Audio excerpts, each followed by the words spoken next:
No ar, notícias e os fatos que são destaque na região.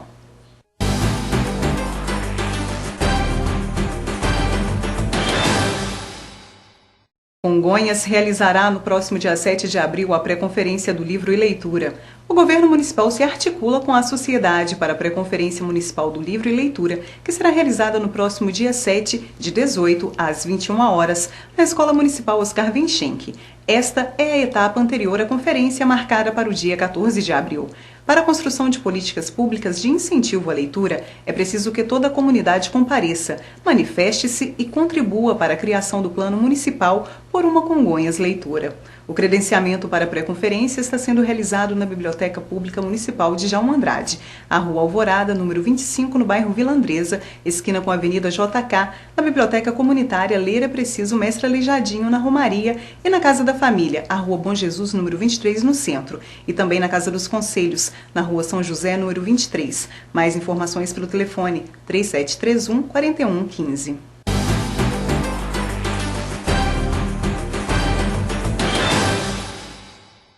Em Ouro Branco, Prefeitura e comunidade procuram por melhores soluções no trânsito.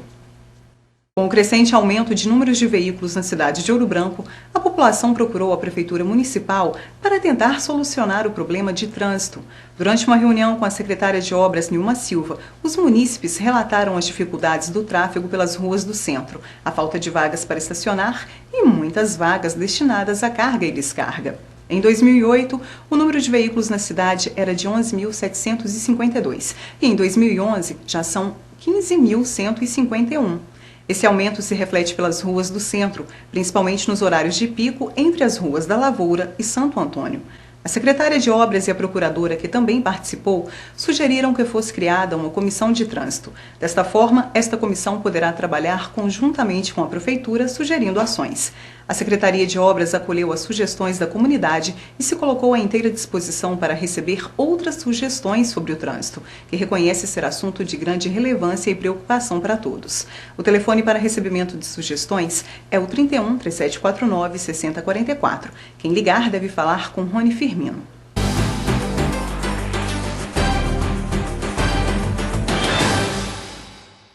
Mais uma morte nas linhas da MRS. Josias da Conceição Andrade, morador do bairro Areal, ao tentar chegar à Rua Barreto, atravessou por entre vagões da MRS, que, como é de praxe, permanecem estacionados até por horas em diversos pontos da cidade. Só que, por coincidência, este ato que centenas de lafaetenses fazem, corriqueiramente, mais uma vez foi fatal. No exato momento em que Josias tentou atravessar, a composição começou a se movimentar, arrastando o corpo do mesmo por cerca de 10 metros. Embora seja um ato imprudente, muitas pessoas são obrigadas a fazê-lo. A TV Lafayette já denunciou o fato por diversas vezes, mas ninguém tomou nenhuma providência. A construção de passarelas é reivindicação dos moradores vizinhos da linha férrea.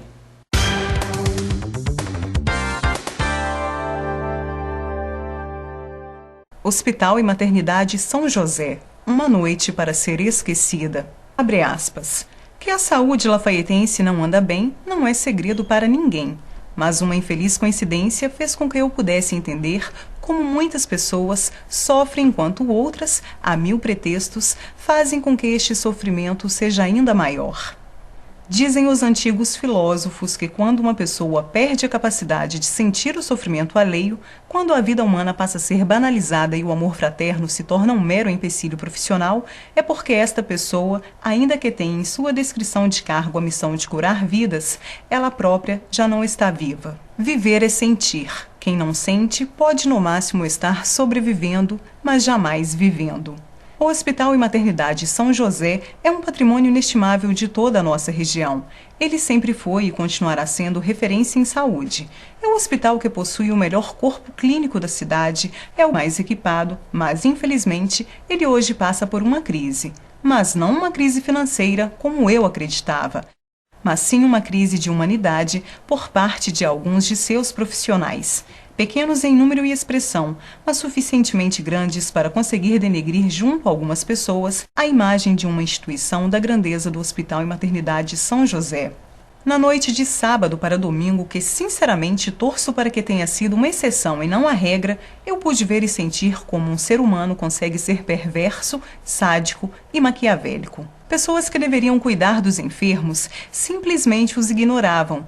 Ao todo, houve 6 evasões, isto é, 6 pessoas revoltadas abandonaram o hospital sem assinar qualquer termo de saída e foram buscar ajuda em outros locais, onde esperavam encontrar ajuda que lá lhes foi cruelmente negada. Um senhor que caiu de um andaime de 10 metros de altura em Ipiranga veio sofrendo desacordado, com sérios ferimentos na cabeça, acompanhado por sua mãe, através de 70 desesperadores quilômetros, para ser simplesmente reencaminhado por uma multidão sorridente para Barbacena. Outro que sofrera um acidente automobilístico com a cabeça ensanguentada foi levado por seu irmão desesperado para Ouro Branco. E vários outros tiveram o socorro rejeitado num hospital criado com fins apenas sociais e humanitários. E aqueles que, como eu, insistiram na esperança de encontrar alguma coisa de bom naquelas criaturas de branco, vivemos um verdadeiro pesadelo. Uma moça que sofreu vários cortes e escoriações num acidente de moto passou mais de 6 horas recebendo apenas soro e radiografia. Nenhum médico a olhou e até para ir ao banheiro teve que improvisar, ali mesmo na sala de observações, com o auxílio das outras vítimas, pois nenhuma enfermeira se preocupou com as reclamações da coitada. Quando seu namorado pediu pelo menos o resultado do raio-x, recebeu a resposta, abre aspas, isto é com um médico, se ele não falou nada é porque não deve ser nada, fecha aspas. Outro rapaz com o pé fraturado gemia de dores, sem comover a nenhuma daquelas criaturas cuja semelhança com o ser humano é mera coincidência. Com minha família não foi diferente. Minha mãe, com idade avançada, sofrendo várias doenças graves, foi encaminhada para o hospital com arritmia altíssima. Depois de 6 horas de injeção intravenosa do remédio indicado por seu médico, vimos que não houve sucesso no tratamento. Seus batimentos cardíacos estavam em torno de 160 por minuto, além de uma frequência muito alterada. Qualquer leigo sabe o risco representado por este quadro, mas as insensíveis enfermeiras a deixaram numa cama dura da sala de observação, literalmente abandonada. E usando desculpas, como gravidez, ou que só existiam 2 enfermeiras para fazer tudo, evitaram fazer o eletrocardiograma prescrito pelo médico, ferramenta indispensável para a médica de plantão, doutora Silvana, única pessoa que demonstrou se importar com as pessoas no terrível andar térreo, o das emergências, o da sala de observações. E ainda fomos obrigados a ouvir intrigas, como, abre aspas, sua mãe não está nada bem, mas é norma da casa. Se o seu médico não vier autorizar, ela mesmo necessitando de internação, ficará simplesmente na sala de observação. Fecha aspas. E como foi dito por uma enfermeira à minha irmã e referendando por sua igualmente infeliz supervisora, abre aspas, não podemos fazer nada. Se vocês quiserem, podem ir embora. Fecha aspas. E esta, ainda de forma arrogante e autoritária, mostrou e repetiu em voz alta o seu nome, que estava estampado em seu jaleco. Pacientemente suportamos a tudo e humildemente mendigávamos pelo menos atenção. E olha que, além de tudo, apesar do plano de saúde, eu me propus a pagar particular. Nem assim. Normas da casa. Até que de repente criou-se um alvoroço. Gritavam aos 4 cantos. Emergência!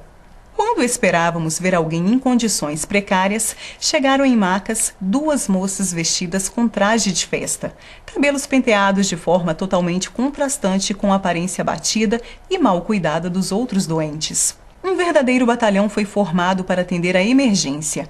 As antes apenas 2 enfermeiras se multiplicaram. Supervisoras, cirurgiões e até o médico do CTI cercavam uma das moças, a que estava vestida de rosa, da cabeça até o salto alto dos sapatos. Descobrimos logo o motivo de tanto desprendimento. Elas eram funcionárias da casa. E uma que atua no setor de hemodiálise desistiu da farsa e fugiu, mas não antes de falar alto e em bom som para uma colega que estavam num show e que haviam exagerado na bebida e que precisavam de uma desculpa convincente. Não posso afirmar se havia doença ou não, muito menos se estavam embriagadas ou não, mas foi dito. Isto foi e, inclusive, está gravado. Assim como gravamos o verdadeiro mutirão em torno da colega que, pelo menos no momento da imagem, esbanjava sorrisos e o abandono dos demais. Só não vamos publicar, por enquanto, porque não é nosso interesse prejudicar ninguém. Se agirmos igual, seremos iguais. E o que vimos, eu jamais quero refletido em meu espelho. Queremos apenas que isto não volte a acontecer e que aqueles que têm a sorte de trabalhar num hospital do porte da maternidade São José saibam honrá-lo e valorizá-lo e, acima de tudo, aprendam o dom da compaixão. Mas o fato é que, diante desta situação, nos revoltamos e cobramos mais firmemente providências, inclusive utilizando o veículo de comunicação que dirijo como forma de pressão. O que eu jamais faço a não ser quando vidas estão em jogo, principalmente vendo pessoas, inclusive minha mãe, padecendo caladas, impotentes, à espera de um simples atendimento, esperando uma enfermeira pelo menos, enquanto um batalhão tratava unicamente de uma pessoa. Isto é um absurdo. Mais absurdo ainda é que até o CTI, que não é do hospital e sim de um consórcio de municípios, fique sem médico.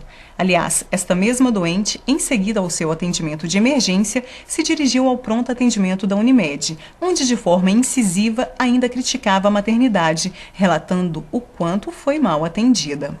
Depois desta constrangedora situação, mesmo com bicos do tamanho de tucanos, caras fechadas, ares de arrogância e com muita grosseria, as profissionais de saúde, por volta das 3 horas da madrugada, resolveram cumprir com seu dever. 10 minutos depois, os corredores, antes entupidos, estavam totalmente desertos. É revoltante que se faça política ou o que quer que seja com a vida humana. E se divulga este artigo, não é com nenhum intuito de vingança, revanchismo ou qualquer outro sentimento mesquinho que sei não possuir, e sim pensando, principalmente, naqueles que não sabem ou não têm como se defender. Quantas mortes poderiam ser evitadas? Ou quantas ocorrem porque pessoas insatisfeitas e revoltadas se aventuram numa profissão tão sagrada como é a medicina? Aliás, medicina não é profissão, é um sacerdócio. Quero ainda de público agradecer a doutora Silvana, que mesmo contra as normas da casa, tratou minha mãe e providenciou o seu internamento. Ela também providenciou assistência aos demais pacientes com humanidade.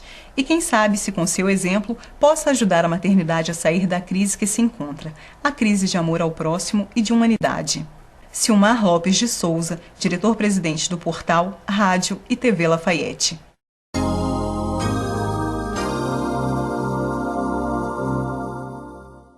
Áreas de instabilidade de uma frente fria deixam o tempo instável em praticamente todo o estado de Minas Gerais. Há risco de chuva forte e volumosa. Em Lafayette, mínima de 15 graus. Em Congonhas, máxima de 29. Em Ouro Branco, mínima de 17, máxima de 23. Já em Carandaí, a máxima pode chegar aos 20 graus. Mais notícias a qualquer momento durante a nossa programação.